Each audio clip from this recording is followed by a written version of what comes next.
Hi everybody, in this video I'll tell you how to attempt a comprehension in English language paper. Plus you will also get to know what mistakes you have to avoid in your exam.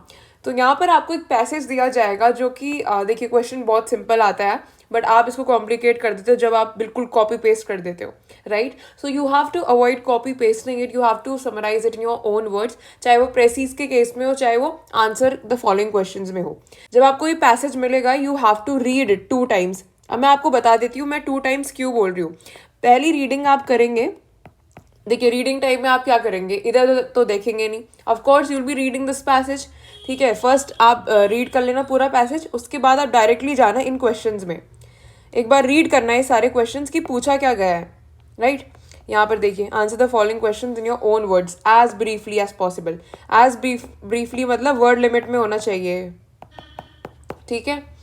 चलो सो आपने एक बार read कर लिया, उसके बाद आप questions में जाएंगे एंड देन आप फिर से रीड करेंगे. ये सेकंड रीडिंग किस लिए रिक्वायर्ड है, ये इसलिए है ताकि आपको क्वेश्चन के आंसर्स यहाँ पैराग्राफ में मिल जाए.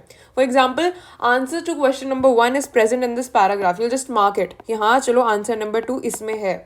तो आपको ईजिली आप लिख सकते हैं, आपका टाइम भी वेस्ट नहीं होगा, राइट. बाकी फर्स्ट रीडिंग में आपको स्टोरी लाइन पता चलेगा एंड इट्स डेफिनेटली इंपॉर्टेंट कि आपको स्टोरी समझ में आए कि हो क्या रहा है इसमें. बस आप पैसेज रीड करने के लिए कॉपी पेस्ट करने के लिए नहीं होता है ये. ओके तो हम क्वेश्चंस पे आते हैं यहाँ पे. So here given below are 3 words and phrases, find the words which have a similar meaning in the passage. यहाँ पर आपको ये 3 वर्ड्स दिए गए हैं, आपको वो वर्ड्स ढूंढने हैं जिनका सिमिलर मीनिंग है पैसेज में. अब जैसे एग्जाम्पल है फर्स्ट फेसेस, तो आपको पैसेज में जाना है वापस, ठीक है. आपको ढूंढना है कि किसका सेम मीनिंग है. देखिए इसको फिगर आउट करना थोड़ा सा डिफिकल्ट होता है कुछ स्टूडेंट्स के लिए. वोकैबुलरी यहाँ पर ऐसा नहीं कि आपकी अगर अच्छी वोकैब नहीं होगी you will not be able to figure out. यहाँ पर बस आपको ये करना है कि बार बार सेंटेंस को रीड करना है जो डिफिकल्ट वर्ड्स या फिर कहीं सेंस बना रहा है ऐसे. जैसे यहाँ पर फर्स्ट का आंसर यहाँ पर इस लाइन में है, sleepy countenances protrude from the shops and soon a crowd gathers. यहाँ पर इसका मीनिंग है फेसेस, ठीक है. तो यहाँ पर आपको रीड करना है सेंटेंस, आप सेंटेंस बार बार रीड करके समझ सकते हैं कि हाँ इसका मीनिंग हो सकता है फेसेस, ठीक है. Also if you are new to my channel we have launched a website that is mostly e books. यहाँ पर आपको ICSE एंड IC के लिए ई बुक्स मिलेंगी, हैंड रिटन नोट्स जिसको हम कहते हैं. जैसे कि आपका इंग्लिश का हो गया लैंग्वेज, यहाँ पर आपको सारे डायरेक्टेड राइटिंग फॉर्मैट्स प्रपोजल मिलेंगे. We also have physics full syllabus hand written notes जिसमें आपको डेरिवेशंस न्यूमेरिकल सब मिल जाएंगे. The link is in the description box if you want to buy them. Next is for each of the words given below, choose the sentence that uses the same word unchanged in form but with a different meaning from that which it carries in the passage. यहाँ पर हम ये word ले लेते हैं left. So there are 2 possibilities. अगर आप passage पढ़ोगे और उसमें left का meaning होगा right left वाला left, तो of course जब आप इन sentences को पढ़ोगे उससे डिफरेंट इनसे डिफरेंट मीनिंग होना चाहिए. यानी लेफ्ट आउट हो सकता है, लेफ्ट आउट फील करना, या लेफ्ट आउट लेफ्ट छोड़ देने से बोलते हैं हमने उसको छोड़ दिया, राइट. और देखेंगे किसका डिफरेंट मीनिंग बन रहा है. वर्ड सेम है पर यहाँ पर डिफरेंट मीनिंग होना चाहिए from that which it carries in the passage. तो उस सेंटेंस को आपको फिर टिक करना है, ठीक है. Earlier you had to make a sentence with that word, तो अब तो काफ़ी ईजी हो गया. नाउ ये क्वेश्चन जो है इसमें यहाँ पर स्टूडेंट्स क्या मिस्टेक करते हैं, दे कॉपी पेस्ट. मैं हमेशा से बता रही हूँ प्लीज़ अवॉइड इट.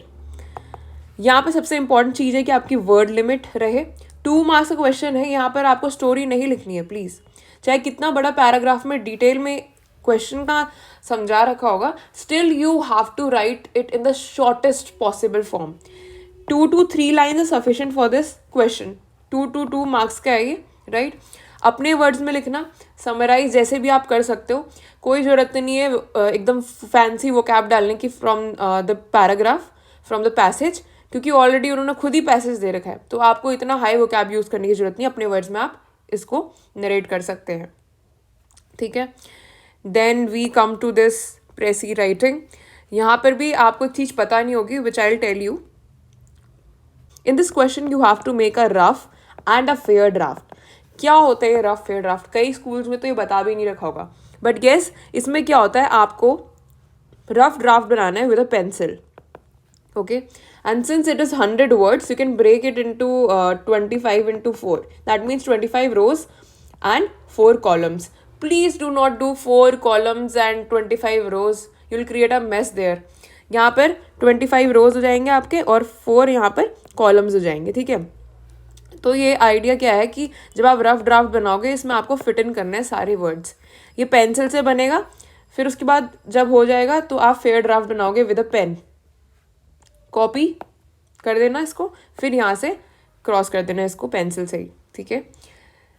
अब आपका जो प्रेसी राइटिंग है, जैसे कि इसमें बोला गया है कि आपको इसका समरी लिखना है in the form of a connected passage in 100 words. तो बस वही है कि समरी अपने वर्ड्स में होनी चाहिए. That's it. जितना आप अपने वर्ड्स में लिखोगे उतने आपके मार्क्स होंगे.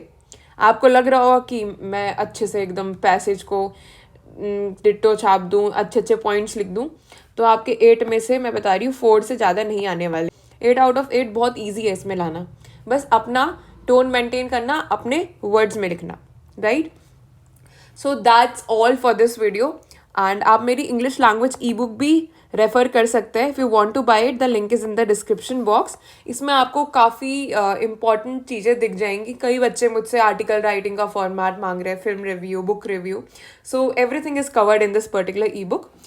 Thank you for watching this video and all the best for your exams. अगर आपको कोई भी और चीज़ में वीडियो चाहिए इंग्लिश या फिर किसी भी और सब्जेक्ट से related, you can definitely comment down.